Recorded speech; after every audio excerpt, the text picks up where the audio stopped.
Have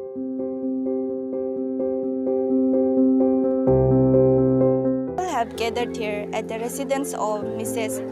Pasang Sibyang Gyamar, wife of late Gyamar Padang, celebrating the Day of Hope and remembering our immortal hero, late Gyamar Padang, the whistleblower behind the infamous APPSC paper leak scandal, who passed away on 3rd of May last year, paying tribute to his legacy and courage on his first death anniversary.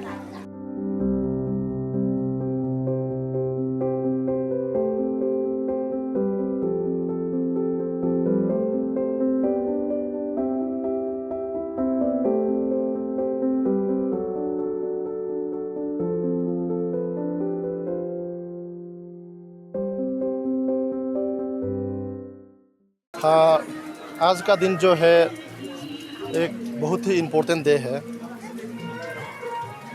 जिस तरह से ग्यामर पादंग ने अपना life को sacrifice किया, उस चीज़ को देखते हुए हम आज ये प्रोग्राम में अटेंड किया।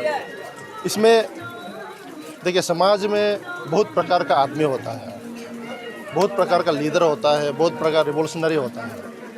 तो हम अपना आप से ग्यामर पादंग को हम एक रिवोल्यूशनरी मानता है। लीडर का पास गलतियां होता है, लीडर जब अच्छा काम करता है उसमें लीडर को तारीफ मिलता है, जब गलत काम करता है लीडर को क्रिटिसिज्म मिलता है। इस समय ग्यामर पादंग जो है एक रिवोल्यूशनरी है, जिसने एक रिवोल्ट किया कि समाज के जिस समाज में जहाँ गलत हुआ उसको समाज को दिखाया कि ये गलत हुआ, इसको नहीं करना चाहिए। जिस तरह से मास मूवमेंट हुआ ये इशू को लेके, तो इसमें हम उसको एक हीरो मानता है, एक इमोर्टल मानता है। लेकिन ग्यामर पादंग का फैमिली को ये एक मैं कहना चाहता हूँ, ग्यामर पादंग ने अपना लाइफ को वेस्ट नहीं किया। उन्होंने समाज में जो अंधेरा है उसको रोशनी में लाने के लिए जो कोशिश किया है, वो उसका फैमिली में सबसे बड़ा नाम रखता है। इसीलिए ग्यामर पादंग जो आज जो गुजर गया इस दुनिया में नहीं है, उसका मतलब ये नहीं है कि ग्यामर पादंग नहीं है, उसका नाम जो है युगों युगों तक रहेगा। ये तेची राणा जो है आज एक एमपी कैंडिडेट के हिसाब से नहीं आया। मैं एक आया हूँ तो एक यहाँ के यूथ के हिसाब से, एक एस्पायरेंट के हिसाब से और एक वेल विशर के हिसाब से आया हूँ। तो एक pan Arunachal joint steering committee जो लेट ग्यामर पादंग जी है, उनका जो ब्लेसिंग का कारण से ही ये इसका जो गठन हुआ था। सो आज का दिन जो है जो 5th of May है, तो this marks the first death anniversary of late mister Gyamar Padang sir. तो उनको जो है एक श्रद्धांजलि अर्पित करने के लिए एक कंसर्न सिटीजन के हिसाब से, एक युवा के हिसाब से, उसके हिसाब से हम सब यहाँ जुड़े हैं। तो लोग ग्यामर पादंग सर जो एक बहुत राइचस सोल है, उनका जैसे एक प्योरिटी, एक सैंक्टिटी को मेंटेन करने के जो वर्चूस होता है एक ह्यूमन लाइफ का, उसको बहुत एक सही तरीक़ा से उन्होंने पोर्ट्रेट किया। और आज का दिन जो है हर कोई अरुणाचली जो है, हर कोई युवा जो है, उसको इसी उनका राइचसनेस को, उनका ऑनेस्टी को कदर करके ही आज हम लोग सब लोग इधर जुड़ा हुआ है। तो श्रद्धांजलि अर्पित करने के लिए आसपास में और भी कोई लोग हैं, तो हमारी तरफ से यहाँ से अपील रहेगा कि आप लोग जो है आज का दिन जो है अरुणाचल का सबसे ब्रेव, सबसे ऑनेस्ट जो बच्चा है, उसको उसका रिस्पेक्ट पे करने के लिए, होमेज पे करने के लिए यहाँ जुड़ी है हमारे साथ में। तो इस तरह से आज का दिन जो है एक डे ऑफ ऑनेस्टी के हिसाब से हम लोग। मैं सबसे पहले हमारा बाई पादंग का, स्वर्गीय बाई पादंग का परिवार को इस दुख का घड़ी में हमारा अरुणाचल वासियों को कहना चाहूँगा कि जिस हिसाब से जो साथ दिया हमारा बाई पादंग के लिए और हमारे परिवार के लिए, तो आज हमें फर्स्ट डेथ एनिवर्सरी सेलिब्रेशन कर रहे हैं। मेरा एक शुरू से मेरा एक सज्जा रहा, हमारा पार्टी से रहा कि जिस हिसाब से ग्यामर पादंग, स्वर्गीय ग्यामर पादंग ने हमारा अरुणाचल के लिए, युवा पीढ़ी के लिए जो करके गया, हम कभी नहीं भूल सकते। ग्यामर पादंग, स्वर्गीय ग्यामर पादंग हीरो था, हीरो ऑफ द अरुणाचल, और हीरो रहेंगे और कल को भी वो हीरो ही होंगे, इनका जितना जो स्वर्ग जो है।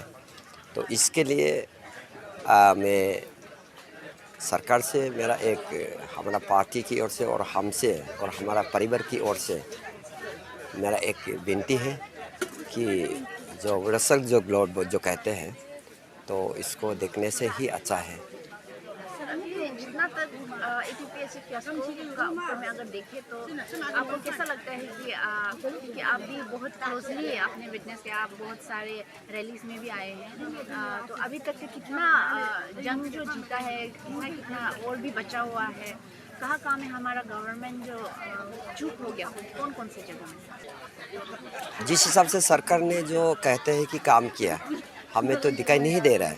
हाँ, ये पॉइंट को, ये चीज़ को सरकार ने काम किया। हाँ, जो कुछ काम कर भी रहे हो गए, हम इनका अंदर तक नहीं गए।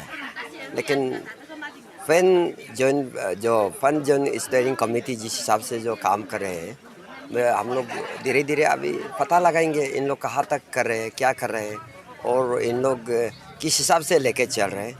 तो हम लोग धीरे धीरे इसको जांच पड़ताल करेंगे। इसमें कुछ बोलने का है नहीं है। आपको किस जो 13 चार्टर पॉइंट डिमांड है, उसमें क्या चीज़ का आप में क्यों खुश होंगे, और हमारा अरुणाचल क्या चीज़ में खुश होंगे? कुछ होने का हिस्सा भले नहीं है, जबकि आप एक पॉइंट भी रिजल्व नहीं थे। एजुन that no one point has been resolve, but वो मुख में सिर्फ बोलता है it has been done and it has been resolve, no nothing. तो उसमें हमारा कुछ सवाल नहीं होता है कि खुश होने का, नथिंग। लीकेज जो इशू है, इसको हर कोई पता है कि ये करप्शन हुआ है, यहाँ पे पेपर लीकेज हुआ है, इसको हर कोई मालूम है। और ये इशू को लेते हुए अभी pan Arunachal joint steering committee अपना हिसाब से जो लग रहा है, जो पाइप चल रहा है सरकार का साथ में, कुछ हद तक सरकार का कहना है हमने काम को किया, लेकिन समाज देख रहा है काम किया है ना नहीं किया, उस चीज़ को भी समाज देख रहा है। तो ये पाइप जो है, ये एक जो सोल्यूशन लाने के लिए जो चलेगा, आज रिफॉर्मेशन का बात लिया है, अभी तक रिफॉर्मेशन किया है ना नहीं किया हम लोग को पता नहीं है। लेकिन संगठन जब गठन हो गया, कमीशन जब गठन हो गया, इसमें नया कमेटी आ गया, मेंबर आ गया, अभी हम लोग ये देखना चाहता है कि इसमें ये कमेटी, ये कमीशन कितना तक इसको प्री एंड पेयर से एग्ज़ाम को फिर दोबारा कराता है, इसको देखना पड़ेगा। जो ये APPSC जो पेपर लीकेज स्कैम है, ये हमने कभी नहीं सोचा था कि ये इशू जो है 2 महीना 3 महीना 1 साल ऐसे चलो बोल के। हमारा से यही कोशिश रहा है कि आज भी हमारा कमिटमेंट ऐसे ही है। हम सोचते हैं कि ये इशू जल्द से जल्द रिजॉल्व होना चाहिए। हालांकि गवर्नमेंट की तरफ से पॉलिटिकल विल नहीं होने के कारण से ये इशू को आज 2 साल से ज़्यादा हो गया। तो लेकिन हमारा जो कमिटमेंट है, एक यूथ होने के नाते, एक अरुणाचल एक बेहतर सोसाइटी उभर के देखने के लिए चाह जो है, और एक एस्पायरेंट के हिसाब से जो करप्शन जो है लेट ग्यामर पादंग सर जो उजागर किया था APPSC में लेके, उसको रिजॉल्व करने का जो कमिटमेंट है, वो हमारा कमिटमेंट हमेशा रहेगा, आज भी है और कल को भी रहेगा। और हम होप करते हैं कि ये जो जितने भी फैक्शंस हैं, जितने भी लोग इस चीज़ को समर्थन करते हैं, इन लोग जो है बड़ी तादाद में आके हर कोई आगे आके इसको ऐसे ही जैसे शुरुआत में साथ दिया था, वैसे ही कलेक्टिवली इस इशू को रिजॉल्व करने के लिए हर कोई इसको हमारा साथ देगा। एंड देन हमारा तरफ से ये भी उम्मीद है कि अब जो है गवर्नमेंट जब इलेक्शन भी ख़त्म हो गया, गवर्नमेंट जो भी अभी सत्ता में आएगा, जो भी नया गवर्नमेंट आएगा, अब इस इशू को बिना पॉलिटिसाइज करके इसको सही तरीके से रिजॉल्व करने का एक नया प्रयास करेंगे।